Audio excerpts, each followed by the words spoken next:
The Hill put out an exclusive interview between Bernie Sanders and their reporter Krystal Ball. Anybody that watches this show, I'm sure, is already familiar with Krystal Ball and the show Rising, so we won't get into that too much. It was a good interview. A couple of things stood out to me. Bernie's 100-day plan.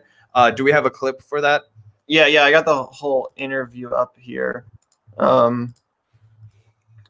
Yeah, this was a pretty solid interview. I thought it was good to see Krystal kind of engaging with Bernie on his strategy exactly to hold Biden accountable, because obviously Bernie has been, he's been spreading this notion that Biden will be pushed left when he's in office and that, Bernie and the squad will be holding him to account and all this stuff. So it was cool to see Krystal push back on that a little bit and get some, actual solid strategy answers from Bernie. Yeah. Do you know when exactly he talks about that? I do not.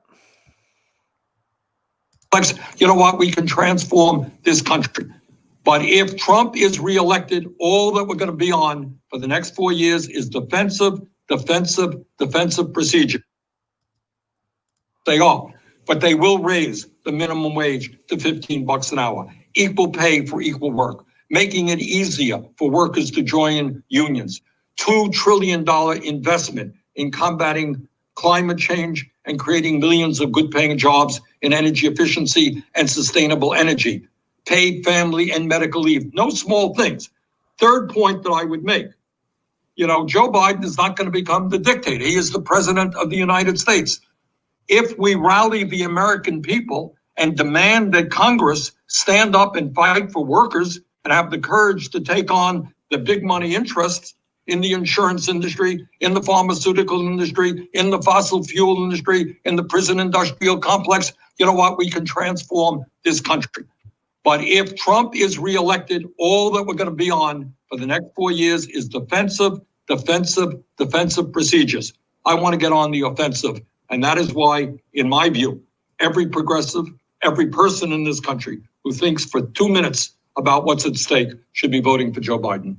So let's talk about what that would look like under a potential Biden administration, because this is something that I've heard from you and a lot of others. Okay, we're going to have an opportunity to push Joe Biden to the left. What does that specifically look like in practice? What would some of the red lines be for you? And if we fall short in your measure in terms of fighting for working class citizens of this country, would you be open to supporting a primary challenge either against him or against Senator Harris in 2024? Those are great questions, Krystal. Let me start off by saying that I don't think the progressives within the Congress can do it alone. So the first point that has to be made, and I'm going to make this over and over again, if you want a progressive agenda to come out of the United States Congress, we're going to have to rally the American people by the tens of millions to demand that we have a government that represents all of us and not just wealthy campaign contributors.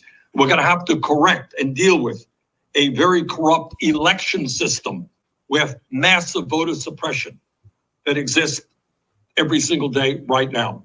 Second of all, I do have a bit of an issue there when he says, well, we're going to have to rally hundreds of Americans to demand these things. It's like, that's basically what both of your campaigns were. And Joe Biden was the one that put it into that. Yeah, I think that gives us a lot to break down on his kind of whole approach to this interview, right? He's very obviously sympathetic to the points that Krystal is making, because I think he personally knows that that's exactly what the fuck is going to happen. Yeah. But because he's been doing this for a long time, but Bernie needs to sleep at night, and so he does that by campaigning for Joe Biden. I think that's pretty clear. So I think that when he says that we need tens of millions of people to support these things, I'd say, Bernie, we already have tens of millions of people that support these things. What we need is tens of thousands of people to get in the street and stay there until we have these things. And I'm not convinced that Bernie is going to be standing on top of a bus with a megaphone saying, we need to fight, he's just not going to be doing it. He's not going to be standing outside of the White House with a gang of people demanding that this happen. The fight's over for Bernie. So I think I don't know. For me, this interview is a little disappointing because it's kind of like, I feel like this is the last push from Bernie. Like he's going to go ahead and go with Joe Biden. He knows that it probably isn't going to work out. You can see it in his eyes. The one thing I will say, my initial reaction to this video is that he looks so much healthier. Let's just talk about that. He looks remarkably better in his physical condition than he did when he was campaigning for president. He must have been exhausted for like the entire time, because if you just look at his face, you're like, damn, he looks like at least 15 years younger. You know what I mean? Like, he looks like an old man, but he looks like a spry old man that's going to be around for a lot longer. There was a time where I was worried about his health. But yeah, I don't know. I wasn't like wowed by that interview. I don't think his 100-day plan is going to necessarily come true.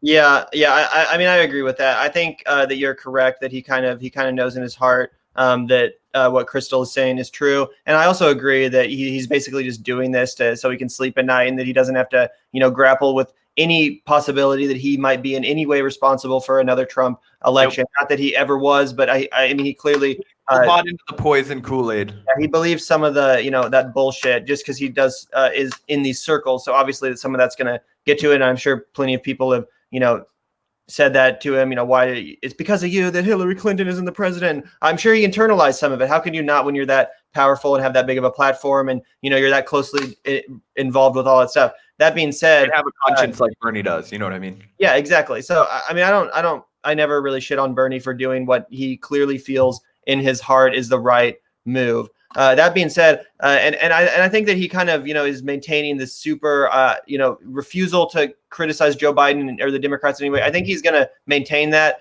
but only after Joe Biden is elected. I do think if Joe Biden is elected, that we will see a little bit of the return to the Bernie that we know and love, a Bernie that's a little bit more, eager to call out the Democratic Party too. We have to remember that he even considered primarying Barack Obama in 2012 because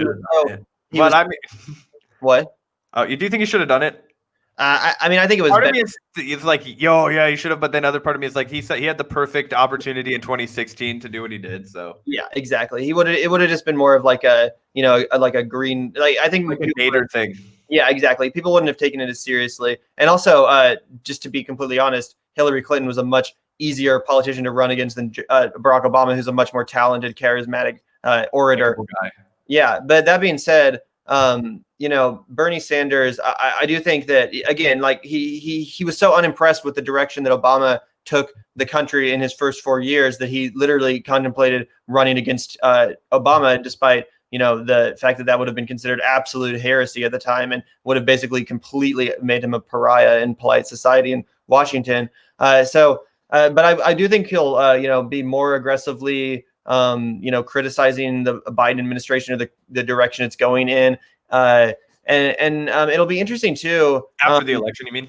Yeah, after the election, like once Biden's in office. I did want to also get your opinion on something. News broke today that, Bernie's of course been going all over the place, doing these rallies for Joe Biden, basically lending Biden his popularity to help bring home the message that Trump needs to go right before the election. He's been working harder, even than Obama to get the former vice president. I didn't even want to give Biden his endorsement. Like, I know. Yeah. It's hilarious. But this is all kind of making sense now why Bernie's doing this, because today a report came out that he's actually vying for, I believe, Secretary of Labor under the Biden administration, which brings me to the next part of this, which is like, God, Bernie, like how many times can you get played by these people? They're not going to make you the secretary. And honestly, dude, can he do any more good there than he can as a senator? I do think he can, because especially under the coronavirus, we've seen how people that might be true. Secretary of Treasurer, for example, like Steve Mnuchin, wields incredible power in this moment. So I do think that, Bernie was up for Secretary of Treasury. I'd say take it, pal. But Secretary of Labor, I don't know. Even labor. I mean, I really do think it's true that personnel is policy to a huge extent. And having someone like Bernie in that position, I think, would be a huge and undeniable win for the left, probably bigger than almost anything we could realistically hope for other than, solid policies like, Medicare for all or UBI, whatever we want. So, yeah, I do think that would be a huge deal, but I just don't think it's going to happen. And it's like, Bernie, there's a reason why you correctly diagnosed the situation decades ago and wasn't independent, because you realized that the Democratic Party was not going to be a viable vehicle for actual progressive change. Like, the older he gets, the more he wants to hope, because it was like all of his cynical youth has evaporated. And he's like, oh shit, what am I going to do when I leave this planet and it's still just like totally fucked?